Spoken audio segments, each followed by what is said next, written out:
Okay. The mission and main goal of the Freeze Don't Shoot organization is to bring awareness to the deadly encounters of family pets with law enforcement officers. Our dogs are our family, and as guardians of those pets, we must take responsibility to protect them. This means training, proper containment of our pets, especially when a situation is an emergency response. We know our dogs' personalities, and in most cases, the dog is either excited, anxious, or curious as to the stranger that's entering their environment.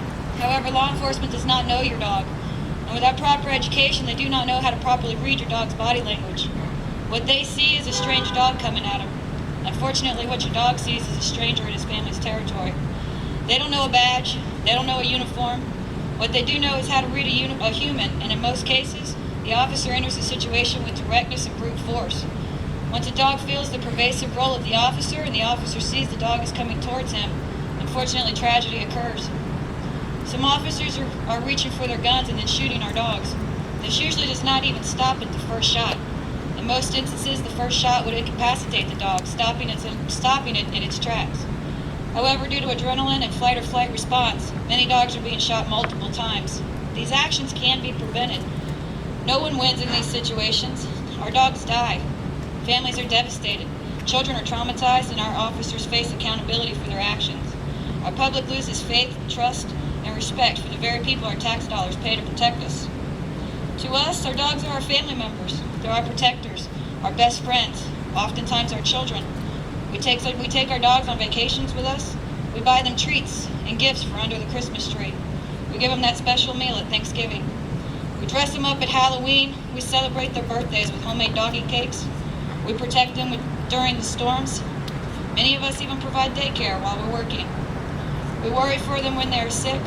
We mourn them in death. In return, they provide us with unconditional love. They do not hold grudges. They do not judge. They are our families, and we treat them as such, and we want officers and our other officials to do the same thing. That's the purpose of the Freeze Don't Shoot national event at state capitals. It's to bring awareness to the entire nation, every city, every state. Once aware of the problem, our country needs to demand a resolution. This needs to be done immediately. The Freeze Don't Shoot organizations, all rescues, shelters, animal advocates, and victims' families will agree that it should be done with education, implementing and mandating a training course to be given to all officers, all enforcement officials, in all departments, every city, every county, and every state. That's going to include dog behavior, how to read a dog's body language, and proper containment techniques. These courses are currently readily available at little to no cost to each department, yet seldom are using it and even less are mandating it. Qualified trainers are willing to work with the officers and departments so they will know how to better approach and encounter a family pet. We're also asking that lethal force in these situations stop, and the other non-lethal deterrents are to be used, and even then only when it's necessary. We want a full and proper investigation on any and all shootings to provide the officer to prove the officer was justified by his actions and that they exhausted all other efforts prior to discharging their weapon. Should the officer be found negligent in their actions, the officer should face the charges to reflect the same penalties that an average citizen would face. Wearing a badge is an oath to protect and serve. It is not a license to shoot and kill. We are not seeking a revolution, we're seeking a resolution. We are not against law enforcement. We are against the unlawful and unnecessary murdering of our family members. This has grown into an epidemic. When our mission first started out, there was an estimate that every 98 minutes a dog was brutally gunned down by an officer. Oftentimes it was in their own yard, in front of their human children. In a recent report, however, that number has now dropped to 1 in every 54 minutes. During the time of this rally, 3 more fur babies will be gunned down and murdered. 3 more families will forever be affected. 3 more families will lose their trust in law enforcement. This trend is not improving. We as Americans with dogs are passionate about putting a stop to these horrific acts. We are determined because what we allow is what will continue. Each day we make hundreds of decisions, millions of decisions in a lifetime. Some of those decisions could hurt one's feelings, affect one's thoughts, and possibly bring harm to one's life. Of all those decisions we make, only a fraction of those really account for anything. Those would be the decisions that touch one's hearts, change one's minds, and possibly save one's life. The decisions we make are what defines us and determines who we really are in this life. So we come to you today to tell you that right now, you are faced with one of those life-changing decisions. You have the choice to stand up. Lift your heads and raise your voices, or we will forever fall silent under the cloak of fear. Each and every dog, my dog, your dog, or even their dog, all have hearts which show us unconditional love.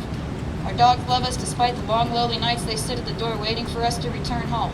They love us through our fear, our anger, even our tears. They love us on our good days. They love us on our bad days. They long to sit beside us and get gentle pats on the head. They anticipate the next playtime with their favorite ball. They get excited to hear the baby voice tell them they're such a good boy or a pretty girl. They readily accept our kisses and oftentimes give slobbery ones back. They love us from the first moment they see us, and they love us until they take their final breath. The last breath is coming far too early and far too tragic for so many of our fur babies. Their lives are being sacrificed because of the unknown, uneducated, and untrained. Today, just the fact that they are dogs have them put at risk to be shot. It is no longer a breed generalization. All dogs, regardless of breed, size, and age, are at risk of being gunned down. Dogs are the epitome of innocence, purity, and love. They are man's best friend. So I say to each of you, if we do not stand when fear threatens purity, when doubt and assumptions decide to life and death, when a cold lead bullet ends the wagging of a tail forever, what does that say about us? It says what we will allow is what will continue. If we allow our fear to silence us, then what good are the words that are spoken? We gather today to tell the world that the time is now. The time has come to take that stand. Fear has no place within the hearts of a man's best friend. Fear has no right to be the reason for even one more dog to be gunned down and brutally murdered.